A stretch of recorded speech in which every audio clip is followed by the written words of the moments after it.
Olá pessoal, vamos ao nosso estudo bíblico. Nesta oportunidade vamos estudar Carta aos Hebreus, capítulo 1, do verso 5 até o verso 14.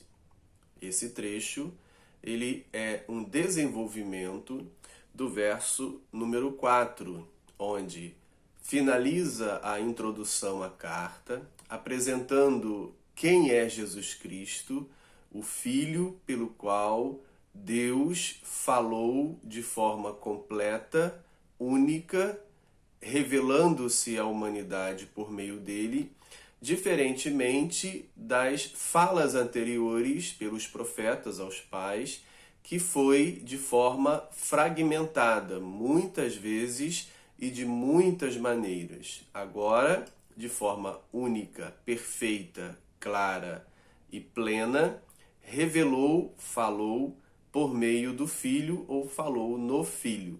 E o trecho, então, em seguida, apresenta o perfil, quem é o Filho. Ao finalizar o verso 4, aponta-se que o Filho é superior aos anjos. E, a partir, então, do verso 5, essa comparação, essa dualidade é apresentada.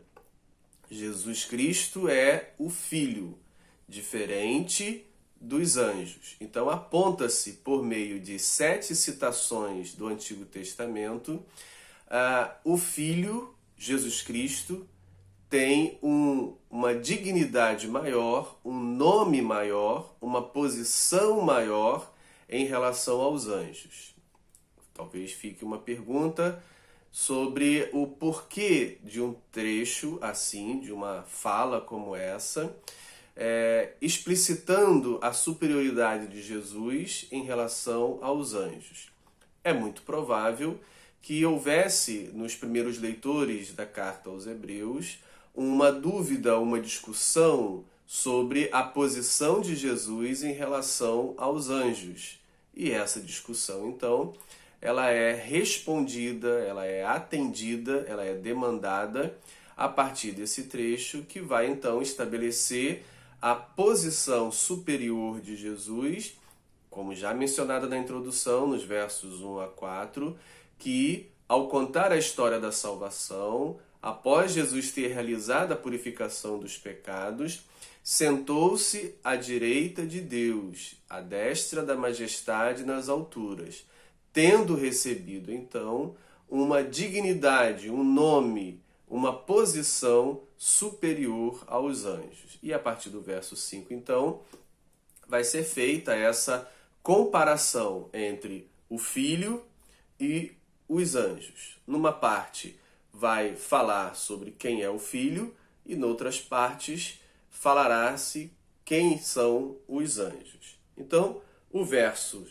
5 já começa falando sobre o Filho. E aí ele diz, na minha tradução, a Almeida Revista Atualizada, diz assim: pois a qual dos anjos disse jamais? Bem, arrumando a frase, seria assim: Deus jamais disse a um anjo. O que Deus jamais disse a um anjo? Tu és meu filho, eu hoje te gerei. Antes da gente continuar, é importante observar que esse trecho, do verso 5 até o verso 13, é composto por 7 citações do Antigo Testamento. O número 7 não é casual, ele vai ser utilizado muitas vezes para revelar, simbolizar a plenitude, a completude, a perfeição. O autor aqui se utiliza de 7 passagens do Antigo Testamento que são recortadas do seu contexto, do trecho maior em que estão inseridas, são costuradas, ou seja, somadas aqui com pequenas observações introdutórias ou termos de ligação, e ao construir todos esses 7 textos de forma encadeada, costuradas, uma após a outra, o autor visa estabelecer a doutrina, o ensinamento que ele entende e é o ensinamento da igreja primitiva. da superioridade de Cristo em relação aos anjos. Os anjos como meros instrumentos de Deus a serviço dos que vão herdar a salvação, assim ele conclui no verso 14. Mas Jesus é o Filho, aquele que está assentado à direita do trono da majestade nas alturas. Então, o objetivo desse método que ele utiliza aqui é esse, recortando certas passagens, recortando certos versículos, somando-os a outros e formando um texto próprio. A gente vai considerar e observar que esses versículos, dentro dos seus textos, têm um sentido A. Após eles serem recortados, costurados, emendados a outros textos, com notas introdutórias e termos de ligação, dentro da argumentação apresentada no verso 4, que é provar, estabelecer a superioridade de Cristo em relação aos anjos, esses trechos se tornam um novo texto. E esse novo texto é doutrinário do autor para os leitores, que estabelece esse ensinamento. Cristo superior aos anjos. Então a gente não pode ignorar que existe aqui um método. O método é recortar e juntar. E ao fazer isso, constrói-se um segundo texto, cujo objetivo é argumentar a ideia ou comprovar a ideia já apresentada inicialmente. Jesus é superior aos anjos. Jesus é filho. E a nenhum anjo disse, tu és o meu filho, ou tu és filho. A gente tem que também observar outro detalhe nessa afirmação, que o autor lá da Carta aos Hebreus, há 2000 anos atrás, mais ou menos, tinha à sua mão a tradução do Antigo Testamento para a língua grega. Talvez a Septuaginta ou uma outra semelhante na época. Por que essa informação é importante? Porque quando ele diz, Deus jamais disse aos anjos, tu és o meu filho, poderemos, nós, leitores da tradução para a língua portuguesa do Antigo Testamento, encontrar no Antigo Testamento passagens onde os anjos são chamados de filhos. E aí geraria essa pergunta, mas se ele disse que Deus jamais chamou anjos de filhos, como que na minha Bíblia os anjos em alguns momentos são chamados de filhos? Isso é uma questão tradução e interpretação. O tradutor, ao fazer a sua tradução, interpreta. Então, não é que ele está omitindo ou ignorando essas passagens. É que, na versão ou tradução que ele utilizava, essas passagens, onde talvez na nossa tradução os anjos são chamados de filhos, no texto grego que ele utilizava eram chamados de anjos, de angeloi, ou seja, não eram chamados de filho. Por isso, ele faz essa afirmação. Então é muito importante essa observação para evitar que o leitor encontre esses textos e diga, poxa, a Bíblia é contraditória, a Bíblia está dizendo uma coisa quando na realidade é outra.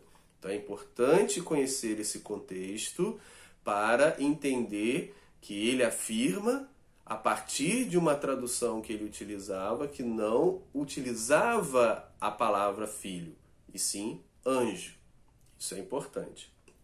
Bem, as 7 citações que são apresentadas entre os versos 5 ao 13, a maioria é citação do livro dos Salmos, embora temos 2 Samuel 7,14, parte A, na segunda parte do verso 5, temos Deuteronômio no capítulo 6, e aí é necessário fazer uma outra observação em relação ao texto de Deuteronômio citado aqui, porque você vai lá na sua tradução em português, de Deuteronômio 32, 43, vai ler lá o versículo 43 do capítulo 32, e vai observar que não tem nada a ver, ou está muito diferente na sua Bíblia, Deuteronômio 32, 43, do verso 6 aqui de Hebreus capítulo 1. E aí vai se perguntar, mas se ele está citando Deuteronômio 32, 43, por que está diferente?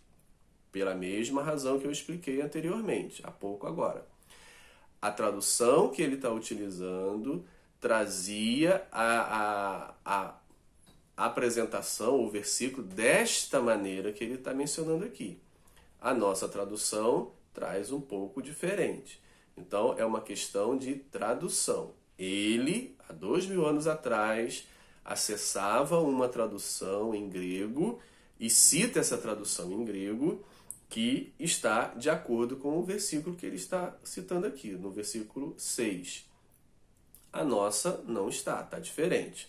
Bem, corrobora a tradução dele trechos encontrados em Qumran que são parecidos com a tradução que ele está utilizando aqui do texto grego que ele tem às suas mãos. Então, essas informações são muito importantes para evitar um juízo equivocado ao verificar as citações e observar que elas são um pouco diferentes. É essa a razão que eu acabei de explicar. Bem, o versículo 5, então, no primeiro dos 7 textos mencionados, que é Salmo capítulo 2, verso 7, ele diz: Deus jamais disse a um anjo, o quê? Tu és meu filho, eu hoje te gerei.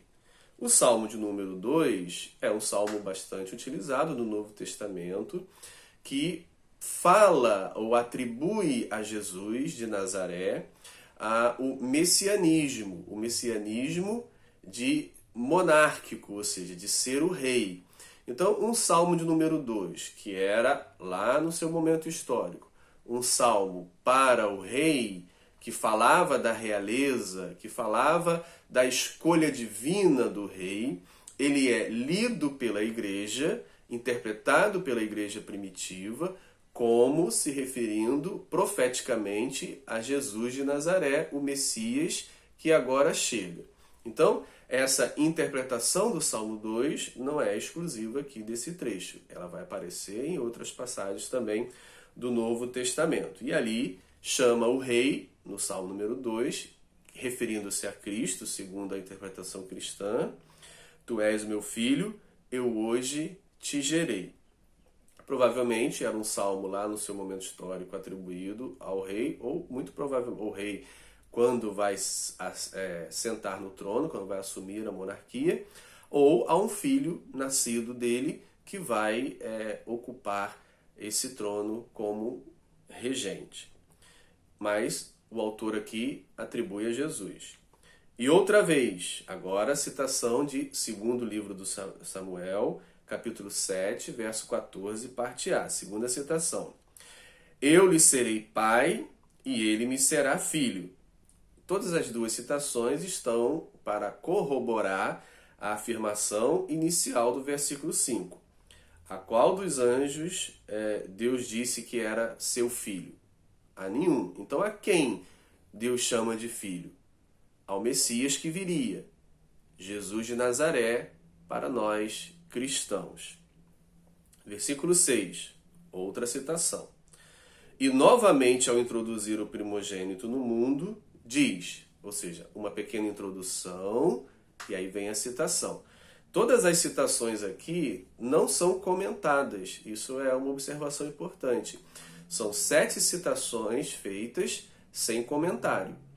O autor não comenta cada uma das citações, ele apenas as elenca, costurando-as num texto, num discurso, mas a gente já sabe, por ter lido os versos 1 a 4, qual é o seu objetivo.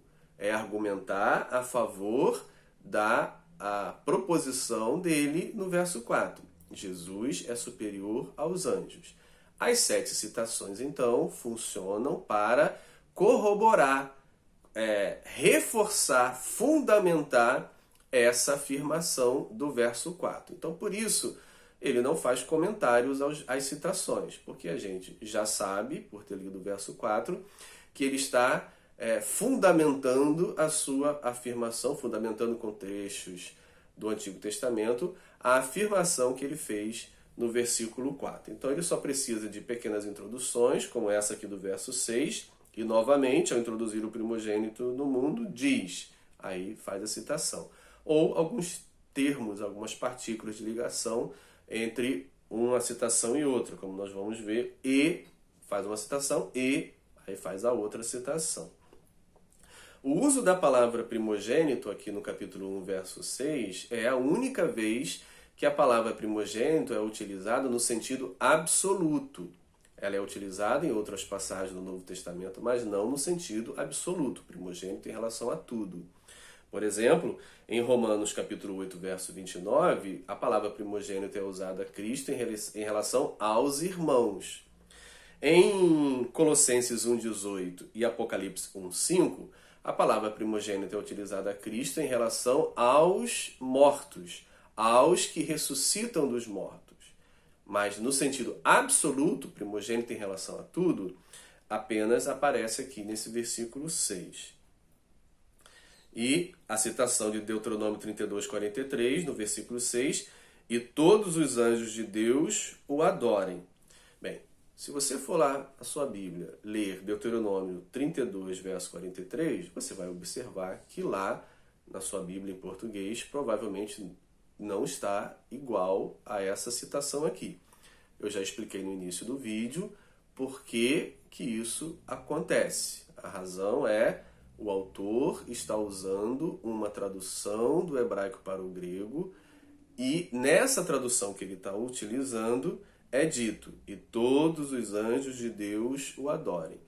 A tradução em português que estamos utilizando não diz exatamente isso, é só você conferir lá em Deuteronômio 32, 43. Ou seja, então a gente precisa rever isso e considerar. Ele não está inventando, ele está utilizando a tradução que ele tem na mão, que a gente entende ser correta, né? Não vai utilizar uma tradução que seja falsa. Se você tiver que escolher entre uma e outra, escolha essa, porque essa aqui está autenticada pelo cânon do Novo Testamento, enquanto a que nós utilizamos, que foi feita alguns séculos atrás, não está autenticada nesse sentido. É uma tradução entre várias. Continuando, o verso 7. E ainda quanto aos anjos, diz: aquele que a seus anjos faz ventos e a seus ministros labareda de fogo. Aí continuando. Ou seja, como eu já disse no início, as citações que são feitas nesse trecho intercalam o caráter do Filho, o perfil do Filho, Jesus, e o perfil dos anjos. Quem é Jesus? Jesus é Filho. Então ele afirma isso no verso 5. Ele reafirma isso na parte B do versículo 5. E reafirma isso ao dizer que os anjos de Deus o adorem. Ou seja, atribui ao Filho a divinização. O Filho é divino, diferentemente dos anjos, que não têm esse caráter de serem adorados. Mas o Filho, sim. Com isso, o Filho é divino. E estabelece mais uma diferença entre Jesus e os anjos, entre o Filho e os anjos. Agora, no verso 7, ao construir a imagem dos anjos, ele os compara a instrumentos de Deus na natureza, como, por exemplo, vento e fogo. Ou seja, vento e fogo são instrumentos de Deus na criação, e agora os anjos são comparados como instrumentos de Deus na criação. São comparados a ventos e fogo, ministros, servos, assim como o fogo ou o vento serve a Deus no seu propósito da criação, assim os anjos, de igual modo, servem a Deus no seu propósito na criação. Continuando, versículo 8. Mas, oposição aos anjos, acerca do Filho é dito. E agora, ou seja, o verso 7 é citação do Salmo de número 104, versículo 4. É a quarta citação. No versículo 8, temos a quinta citação, agora em relação ao Filho, do Salmo de número 45, versos 6 e 7. O teu trono, ó Deus, é para todo sempre. Cetro de equidade é o cetro do teu reino. Amaste a justiça e odiaste a iniquidade. Por isso, Deus, o teu Deus, te ungiu com óleo de alegria, como a nenhum dos teus companheiros. Então, do verso 8 até o verso 9, é uma citação só que compreende o Salmo 45, versos 6 e 7. Chama a nossa atenção o uso da palavra Deus para Jesus, referindo-se a Jesus. Ele está falando do Filho. Aí diz, o teu trono seria o Filho, ó Deus. Então, o Filho é chamado de Deus. Nesse sentido, entende-se ou ensina-se que o Filho possui divindade. O Filho é divino. Esse Salmo, número 45, era, no seu momento histórico, um salmo monárquico. O salmo era dirigido ao rei. Na antiguidade, o rei era entendido, conhecido e recebido como um eleito divino, como alguém escolhido pela divindade, como alguém que tinha um caráter superior aos demais homens. Então, o rei era entendido como superior, um homem superior aos outros homens. E por isso ele era muitas vezes aproximado da divindade. Era aquele em que a divindade se revelava, se comunicava, usava para a ordenação social. Então esse era o conceito do rei. Por que alguém vai governar sobre os outros? Na monarquia. Porque se entende na monarquia que ele é um escolhido de Deus, que ele é superior aos outros anjos. Então o Salmo se refere ao rei e agora está sendo utilizado, interpretado pela igreja primitiva, referindo-se a Jesus Cristo. E o que chama a atenção nossa é o teu trono, ó Deus, se referindo ao Filho. A razão primária eu já disse, o rei tinha uma certa divinização, mas aqui Jesus vai muito além. Ele é chamado de Deus. Ser alvo da escolha divina, ter uma comunhão direta com a divindade é uma coisa. Ser divino, completamente divino, é outra. Então aqui a leitura do autor aos Hebreus em relação ao Salmo 45, aplicando a Jesus, atribui a Jesus essa divindade. Tu és Deus, o teu trono, ó Deus, é para todo sempre. Diferente também do rei humano lá do momento histórico do Salmo, que não vai